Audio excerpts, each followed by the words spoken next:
global. Apa itu pemanasan global? Pemanasan global adalah kenaikan suhu rata-rata secara menyeluruh karena gas rumah kaca terperangkap di atmosfer. Panas dari matahari jadi tidak bisa keluar. Akibatnya bumi semakin panas. Yang kedua yaitu perubahan iklim ekstrim. Maksudnya cuaca jadi sulit diprediksi. Bisa tiba-tiba hujan deras atau kemarau panjang yang bisa mengganggu kehidupan sehari-hari dan pertanian. Contoh yang ketiga yaitu naiknya permukaan laut.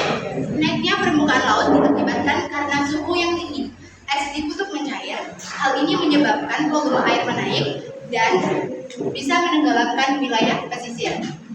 Contoh yang keempat yaitu perubahan pola cuaca. Maksudnya musim bisa berubah-ubah.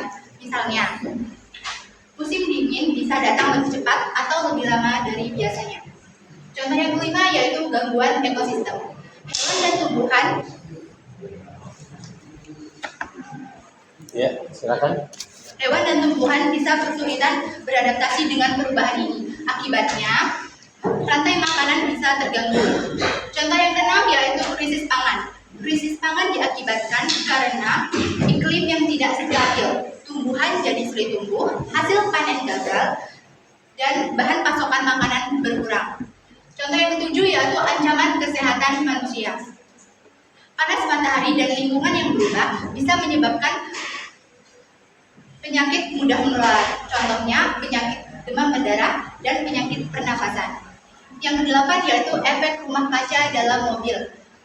Contoh kecilnya saat kita meninggalkan mobil di parkiran yang tertutup. Bagian dalam mobil akan terasa panas karena panas matahari terperangkap di dalamnya. Hal ini sama dengan bumi. Yang terakhir yaitu glass house atau rumah kaca pertanian. Glass house adalah rumah kaca yang digunakan untuk menanam tanaman. Materi yang selanjutnya akan disampaikan oleh Vira. Oke. Yang selanjutnya ada penyebab terjadinya efek rumah kaca. Ya. Yang pertama itu ada pembakaran bahan bakar fosil. Contohnya seperti pembakaran minyak, gas, dan batu bara yang menghasilkan CO2 yang juga merupakan gas utama rumah kaca. Yang kedua ada deforestasi. Itu contohnya seperti penebangan pohon dan pembakaran hutan yang fungsinya mengurangi kemampuan tumbuhan untuk menyerap CO2 sehingga kadar CO2 di atmosfer meningkat. Ya. Nah, Terus yang yang ketiga itu ketiga, ada aktivitas pertanian seperti pertanian. Ya.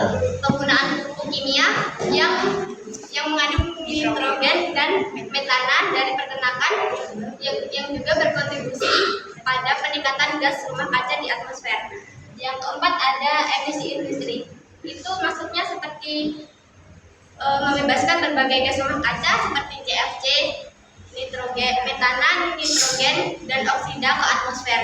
Yang kelima itu ada limbah. Limbah itu seperti limbah sampah dan limbah rumah tangga yang mudah terurai, yang juga menghasilkan gas metana yang merupakan gas rumah kaca kuat. Yang terakhir ada perubahan penggunaan lahan. Contohnya itu seperti konferensi hutan yang menjadi lahan pertanian atau perkebunan yang juga berkontribusi pada peningkatan gas rumah kaca. Oke. Materi selanjutnya akan disampaikan oleh siapa? Oke, siapa? Silakan. Siapa lagi? Oke, jelaskan depan. Jadi nggak usah lihat di situ ya, nggak usah dilihat di laptopnya, langsung presentasi. Ya. Berikut Silakan ke sini lagi. Nah, itu loh lihatin video. Oh, lihatin videonya. Ya. Lihatin maju dikit. Nah, biar terlihat. berikut beberapa fungsi efek rumah kaca. Yang pertama, menjaga suhu bumi yang stabil. Gas-gas rumah kaca menyerap panas yang dipantulkan oleh bumi sehingga suhu bumi tetap hangat dan tidak terlalu dingin. Yang kedua, melindungi dari radiasi ultraviolet. Gas-gas seperti ozon menyerap panas yang dipantulkan oleh